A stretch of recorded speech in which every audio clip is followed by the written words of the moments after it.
Who has never been wrong? Who has never felt an emotion of sadness after doing a big mistake? Who has never lived the feeling of really messing up something? Of course, to mess up or to make a mistake brings us to the notion of trust, because if we make a mistake, it means that we are not right.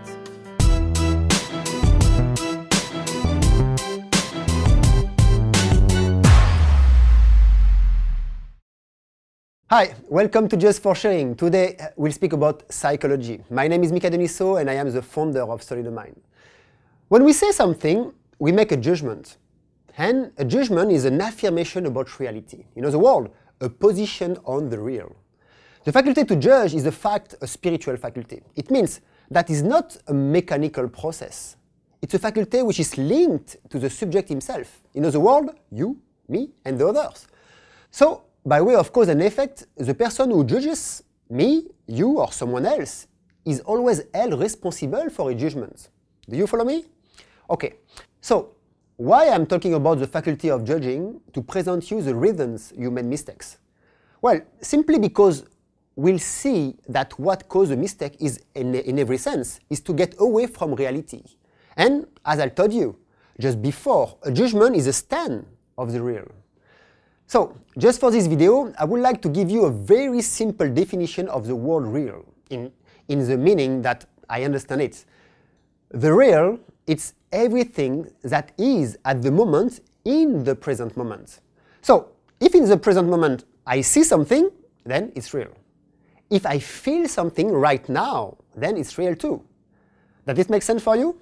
Okay, so therefore, after asking the question of the meaning of the word real, we can say that what gives the trust is the real itself. Therefore, the real is the cause of the trust. So, if the real is the cause of the trust, what causes us to make a mistake?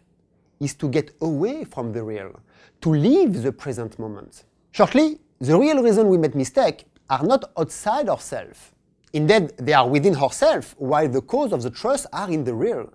We can already say that a judgment which is distant from the real is potentially source of the mistake. We are 100% responsible of each of our mistakes. You understand now that knowing the reason we make mistakes is fundamental for anyone who wants to have a professional or psychological or spiritual life.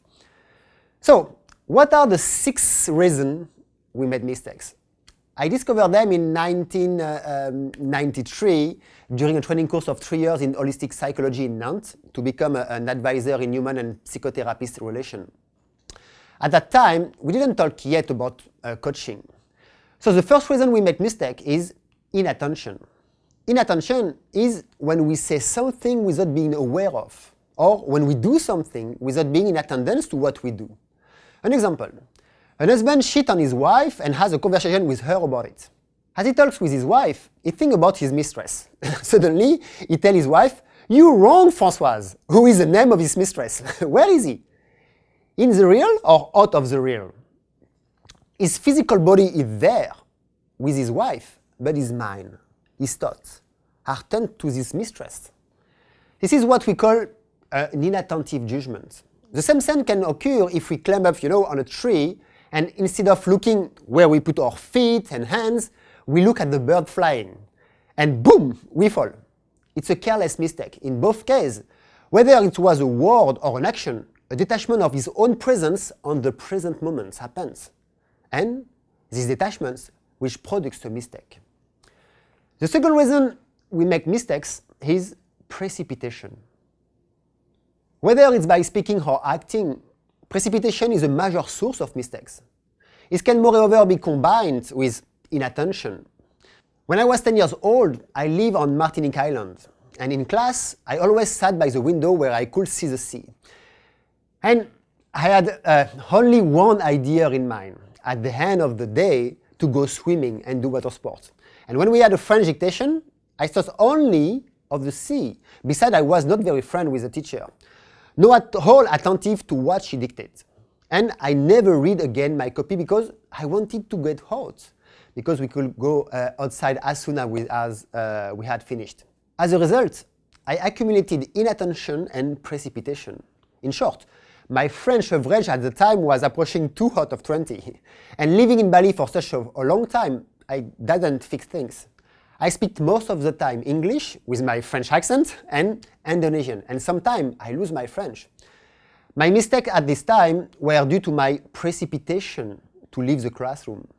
But if at this time I had taken the time to check all my careless mistakes, I would not have made all these mistakes, of course. The third reason we made mistakes comes from abusive generalization. Abusive generalization comes from the use of words as always, never, everything.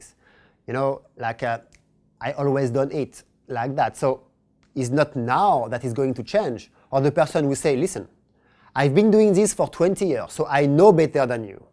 But there is also this very common mistake when we hear, for example, everyone say it's true, when it must be true. Or everyone like it, so it must be good. Moreover, our publicists have understood very well that the number was truthful and use it, to sell their products. And yet, there can be 1 million people in the wrong and only one who realizes it. And it's not because everybody think like that or say that all these people are not making a mistake.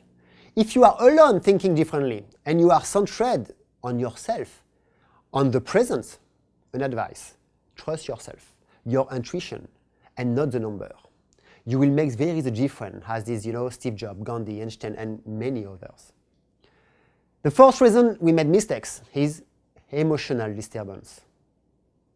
Emotional disturbances is when we make a judgment when we are connected to our passion, not to reality.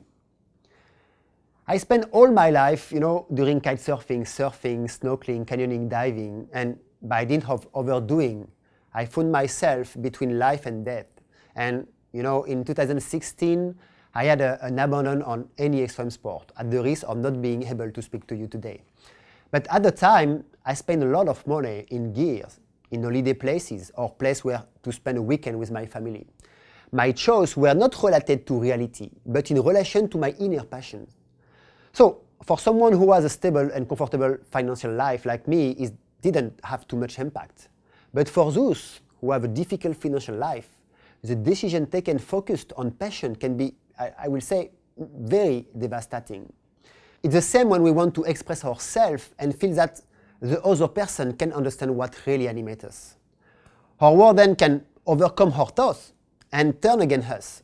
At this moment, our judgments, our word, and even our acts are connected with our passion and not with the other, nor with the present moment. We call it a judgment or an act of passion. It's also what makes love blind. Yeah? We love the other one not for him or for her, but for the image that we make of him or to her.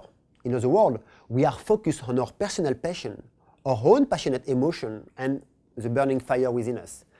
But the day you wake up, I will say, the day you wake up from this blindness, it's a huge physical and spiritual and emotional shock, and your whole life is collapsing. I speak to you with full knowledge of the fact. When we are a soul living life with passion, nothing stops you. But be careful.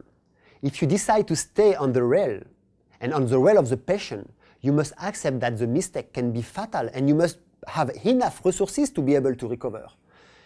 And especially in case of a fall. So now, the fifth reason we made mistake comes from our prejudices. We all have a social and cultural and religious academic family history. And we agreed during all these years of not deciding what we wanted or what we didn't want. So we give our unconscious agreement to what we heard from our loved ones, relatives, family, friends, but also to what others taught us, our teacher and the spiritual or religious fathers. All these agreements that we gave at this time shaped our pictures of ourselves. We could say that, I will say, during the first 15 years of our life, and from some more, the image of ourselves was shaped by others for 80 or 90% of the time, and all of this without our knowledge. And if you haven't taken the time to put back on the table all these achievements, this unconscious agreement of the past, just to confront them with today's reality. In other words, to confront them with you here and now, with your desire, your choice of life, your dreams, to sort them, and to keep only the agreement that correspond to you by evacuating, by throwing those which don't correspond to you, or which not longer correspond to you.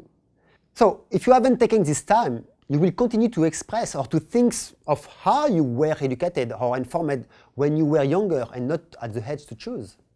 There is a moment in life of each one of us where we feel the moment of taking control of our life. Personally, I call it the soul call. What does it mean to take a control of our life? Nothing more than to confront your prejudices, your achievements, everything that we have been taught in the past with the you here, today, and now. And if you no longer think or no longer want to act like your parents, like what you were taught at the university or school, like your religious or the government, it's okay. Your life belongs to you and belongs to no one else. You have the right to think that this color is red, even if everyone sees it green. You have the right to continue to express yourself as you feel, even if no one agrees with you. Because it's only by being connected with your true values, your inner self, here and now, that you will realize your most beautiful experiences of life and will make the difference by moving to a better level of yourself. So, our prejudices can be a major source of our mistakes, and revisiting them one by one, it's essential for psychological and spiritual well-being, as well as leading a life in harmony with our true values. The sixth and last reason we make mistakes now come from the mistakes of reasoning. Making mistake of reasoning is to establish links between different affirmations which don't have a real link between each others. For example, a biker drives really fast and has an accident and dies. You could say that it's the speed that killed him.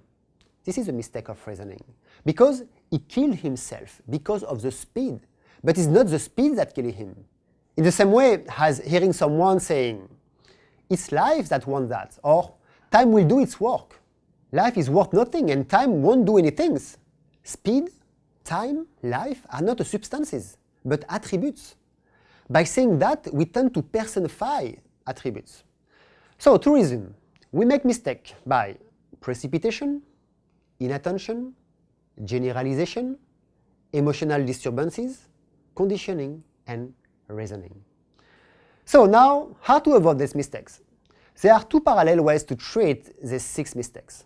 The first one is a discipline or an intellectual asceticism to fix inattention, precipitation, abusive generalization, and mistake of reasoning, to be more present here and now. The best option for that is the conscious meditation of your presence here and now. No need to meditate for that. Just close your eyes here and now and mentally note what you hear, what you feel, what you see. You can do it with your eyes closed or open. It doesn't matter. It gives something like that. If you close your eyes, you can do like that. I hear my breath. I see a black between my eyes. I feel my bump sitting on a chair. I hear bird. No more else. If you drive, open your eyes, and you can just drive and see white car, people want to cross, red color. It's a type of exercise that you can do while driving with eyes closed, eyes open, standing in line at the post office or in supermarket. And you will develop a better capacity of observation that will become for you after a second nature. To those who are interested, I give a meditation course for free and online every month. You have the link above this video. The second way, fixing emotional disturbances and prejudices, it's work by doing a conscious work on our unconscious, because our emotional disturbances and prejudices are unconscious data that we have received when we were younger. So, for example, to write your life is really good exercise, or to participate to a seminar of personal growth, or to psychological or philosophical discussion group, or to session of awareness guided dreams, or to read personal development books or spiritual emergence.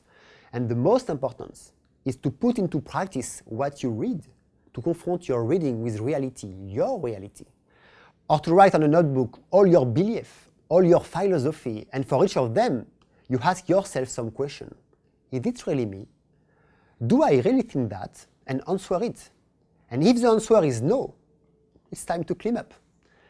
So, to resume, to regain control over your life with your intelligence and avoid mistake, it is appropriate to establish regular practice on the present moment, to work on the unconscious to know your prejudices and check them up, to develop the mastery of your emotion, not to be carried away by your passion when you judge. So, thank you for your time, and feel free to like, share and comment this video. That will make me happy, and you too. I wish you to be more present to yourself, to others, to those who are dear to you. And talk to you soon to continue to learn, grow and share together.